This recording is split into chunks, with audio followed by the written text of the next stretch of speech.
Hey everyone, this is Dan, and thank you so much for joining me with episode 14. So, in my previous video, I answered the question, should you detail your car before selling or not? And it just so happens that this past week, I had a real life experience with a client who went through this. He has a vehicle that he's trying to sell right now, but before he does do that, he contacted me to see what options are available to him. So what we agreed to is to have an interior cleaning done, which is a must, and then on top of that, we discuss options for the exterior.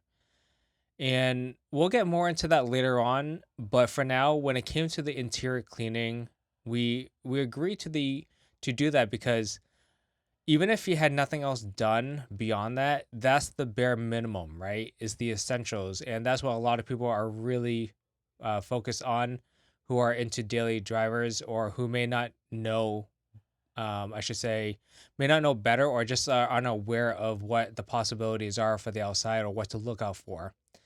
So with that being said, besides going through as I went through the vehicle, besides going through the typical things that you would expect from a interior cleaning, such as glass cleaning, wiping down the dust from the dashboard, making sure the cup holders are clear, there was a little bit more things that needed to be cared for, and one of those things that I had to address was the steering wheel, and then also the door handles as well as the buttons because like I said, this is a family vehicle that they had, so there was a lot of grime and even some makeup residue that was left over on the steering wheel and around the handles that really needed a lot of attention. And one thing that I also mentioned to the client is that this year model, 2015, it's a car that already has a lot of age to it. So what does that mean for them?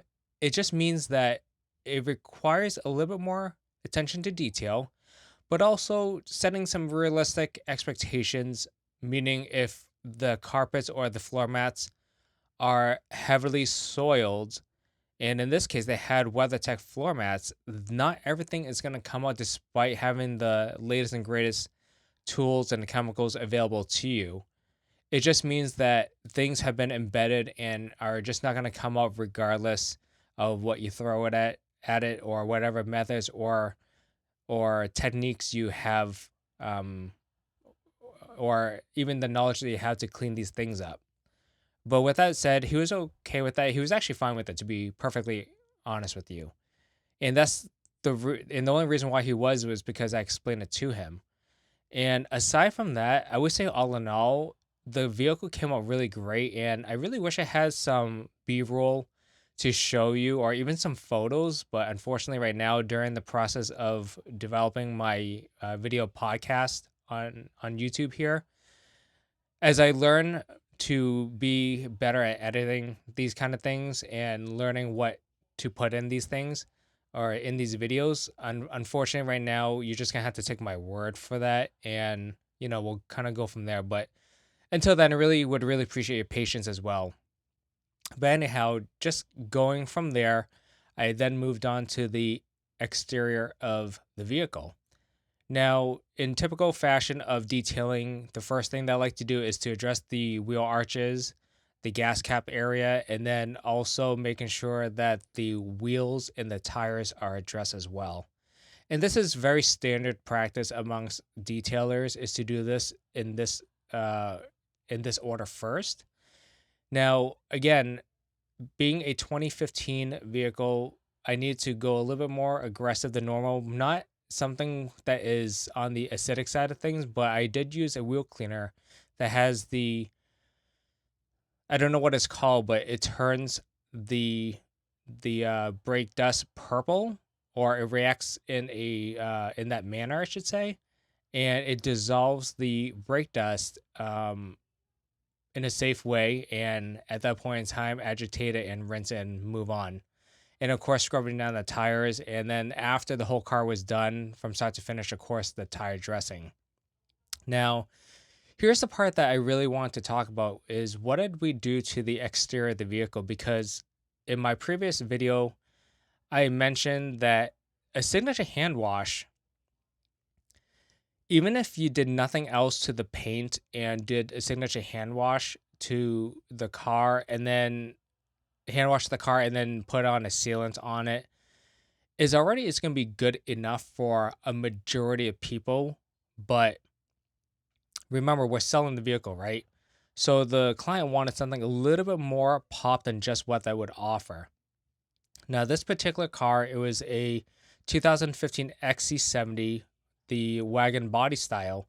And if you're familiar with the vehicle or have one, maybe looking to sell it or buy one into the future, the car comes with a lot of black plastic on it. It's the hard plastic with that texture in it.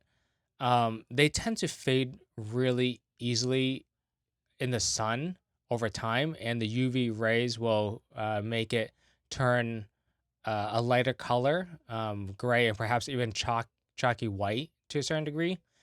And at this point in time, there's only a few steps that you can really do. It's not going to be magic by any means or perfection, but in this case, what I did was after I did my usual steps to prep the paint, which was doing the contact wash, doing the decontamination process, which included iron remover plus tar removal, and then of course claying. And just as a side note, I did all these steps because after the fact, I was gonna get into a light machine polish.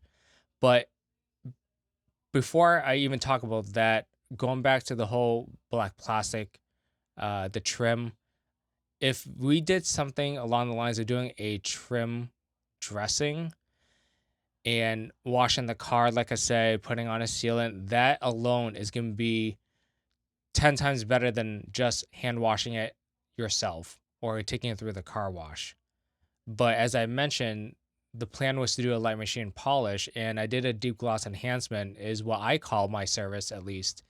But nonetheless, it's a light machine polish, and it's something that I really recommend doing because it really gives it that nice look that is beyond just putting on that sealant like I was talking about. And you can think of the service as something that the dealership would do themselves or have a detailer do prior to selling a used vehicle. Is another service or a service that falls into the category really as reconditioning as the dealerships would call it. But you know, you're going to get different terminologies case by case, but nonetheless, it's very identical services. So, with that being said, could you go into a one step polishing or a paint correction? Well, again, it just depends on what the goals are. But in this case, the client just needed to prep the vehicles just to be sold to someone else or traded in. But with that being said, I would say all in all, the vehicle came out really great. It was easy to work with. The paint wasn't giving me any a hard time to deal with. And I would say all in all, the client was extremely happy with it, and he was very pleased to call it good so that he can sell it and take a lot of pictures to assist in that matter. But anyways, I just wanted to take a minute just to kind of feed off of my previous video. I hope you like this content. And if you do, please let me know down below in the comments. And if you have any questions, please ask away as well. But anyway, that's it for this video. I really appreciate you joining me with my podcast. And if there's anything else that I can address into the future, then I will. But until then, thank you so much once again. And have a great day. And I'll see you next time. Take care.